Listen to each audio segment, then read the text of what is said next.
Virtual अफसर, अफसर बनने का सुनहरा अवसर।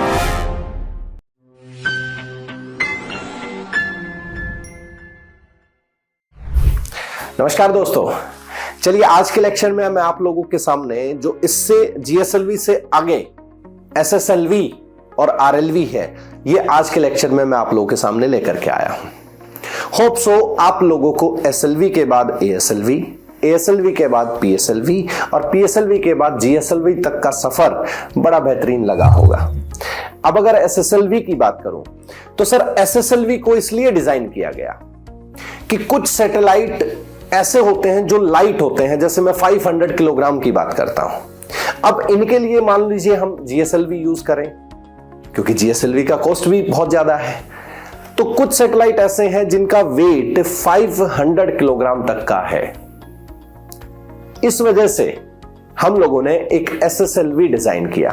हम लोग कह सकते हैं कि जीएसएलवी का छोटा रूप SSLV, small satellite launch vehicle. इसके अंदर भी 3 ही फेज यूज किए गए हैं। वही सेम सिचुएशन, पहला फेज सॉलिड फेज, दूसरा solid phase, third solid phase, जिसको हम लोगों ने यूज किया है। और एसएसएलवी के आने से जो कुछ ऐसे कंट्री हैं, जो छोटे कंट्री हैं जिनका सैटेलाइट का वेट काफी कम होता है, उन सैटेलाइट को हम बहुत इजीली लॉन्च कर सकते हैं। और इसके आने के बाद जो प्राइवेट सेक्टर बहुत सारा एंगेज्ड हुआ है इसरो से, तो एसएसएलवी को इस वजह से लेकर के आया गया, क्योंकि हर सैटेलाइट के लिए हम जीएसएलवी यूज नहीं कर सकते हैं। इसके बाद हम बात करेंगे, एक अभी प्लान चल रहा है यूएलवी का, यूनिफाइड लॉन्चिंग व्हीकल का। अगर मैं यूनिफाइड लॉन्चिंग व्हीकल की बात करूं तो सर एक ऐसा रॉकेट है ये, आप एक बात समझिएगा प्रैक्टिकली, कि जो यूएलवी हम डिजाइन करने की अभी सोच रहे हैं, यूएलवी एक ऐसा रॉकेट है, क्योंकि अभी हमें पोलर सैटेलाइट को लॉन्च कराने के लिए पीएसएलवी चाहिए, जियो स्टेशनरी सैटेलाइट को लॉन्च कराने के लिए जीएसएलवी चाहिए। तो 2 रॉकेट अलग अलग यूज करने पड़ते हैं। तो यूएलवी को इसलिए बनाया जा रहा है क्यों ना एक ही रॉकेट हो जो पोल पर भी सैटेलाइट को लॉन्च करा सके, और जो इक्वेटर यानी जियो स्टेशनरी सैटेलाइट, या हम कह सकते हैं टेलीकम्युनिकेशन सैटेलाइट, उनको भी लॉन्च करवाया जा सके। तो इसके लिए प्लानिंग अभी चल रही है।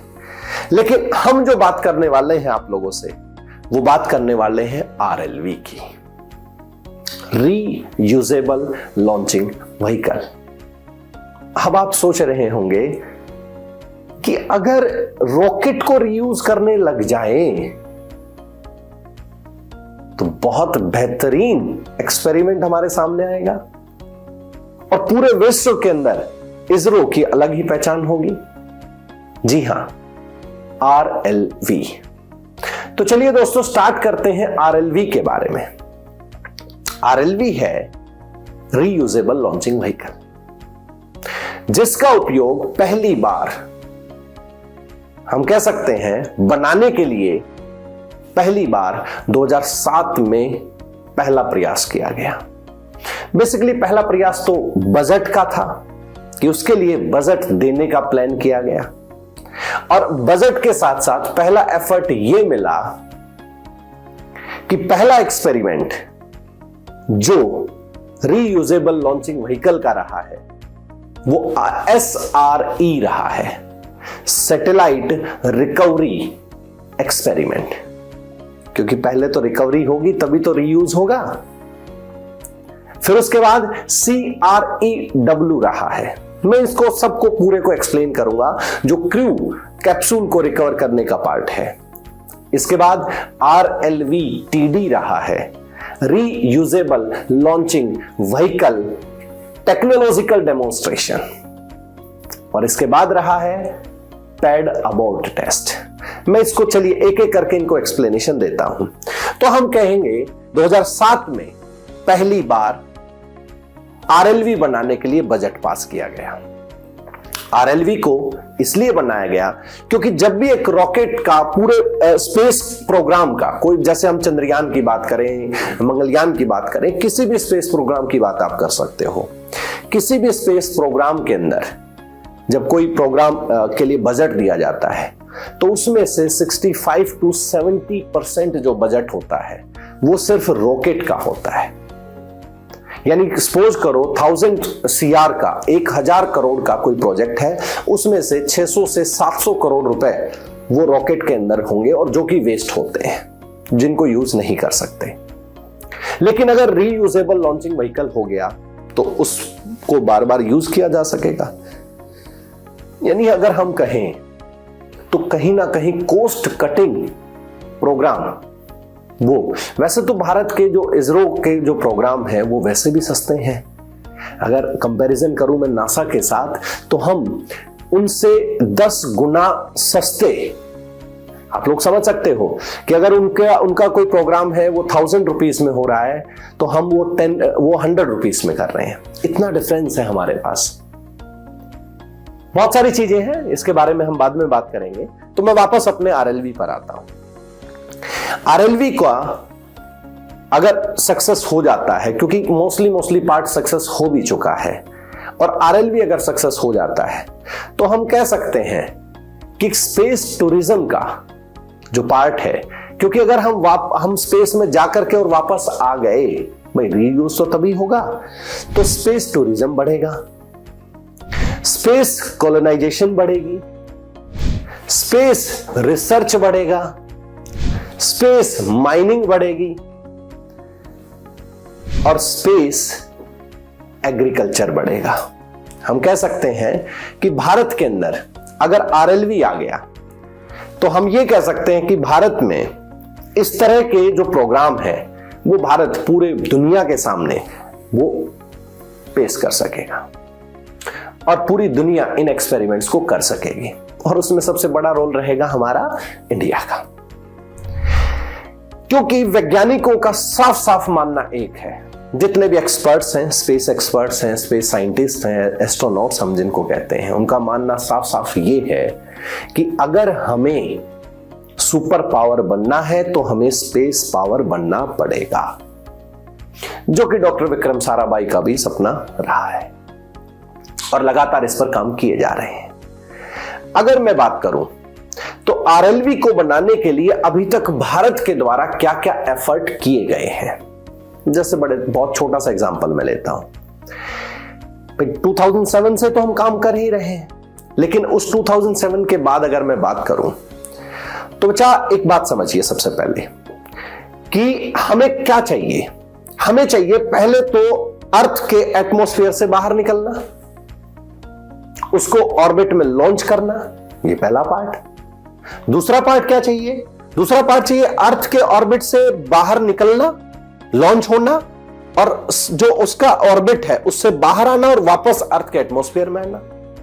यानी पहला तो सिर्फ बाहर निकलना और लॉन्च होना, दूसरा बाहर निकलना, बाहर निकल करके लॉन्च होना, लॉन्च होने के बाद वापस अर्थ एटमॉस्फेयर में आना, सेकंड, और थर्ड सेफली लैंडिंग कराना। अब कहीं ना कहीं आपके दिमाग में चल रहा होगा कि सर गगनयान कहीं इसी बात के लिए तो नहीं रुका हुआ था? जी हां, इसी बात के लिए गगनयान रुका हुआ है। और ये एफर्ट अगर तीन टेक्निक अगर हमारे पास हो जाती हैं तो हमें बहुत बेहतरीन तरीके से आरएलवी का यूज करना आ जाएगा। इसके लिए एफर्ट जो किए गए हैं, क्योंकि 3 टेक्निक्स की रिक्वायरमेंट है, इसके लिए जो एफर्ट किया गया है, सबसे पहला जो एफर्ट है वो एस सैटेलाइट जो एक्सपेरिमेंटल रिसर्च हम कह सकते हैं, SER। यानी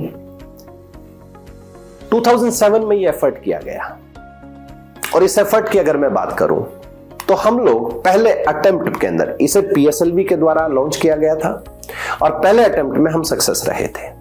कैसे कि हम लोगों ने क्या किया, 12 दिन के लिए अंतरिक्ष के अंदर इसे स्थापित कराया गया, इस ऑर्बिट में ये रिवॉल्व किया इसने 12 दिन के लिए, और फिर इसको वापस, यानी हम अर्थ के एटमॉस्फेयर से बाहर निकले और इसको स्थापित कराया। ये पहला एक्सपेरिमेंट था।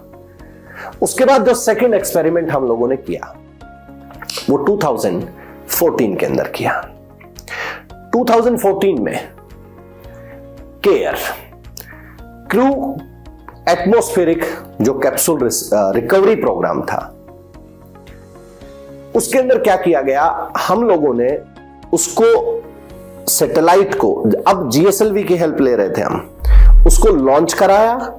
लॉन्च कराने के बाद उसको वापस अर्थ के एटमॉस्फेयर में लेकर के आए, फिर उसे बंगाल की खाड़ी में गिराया गया।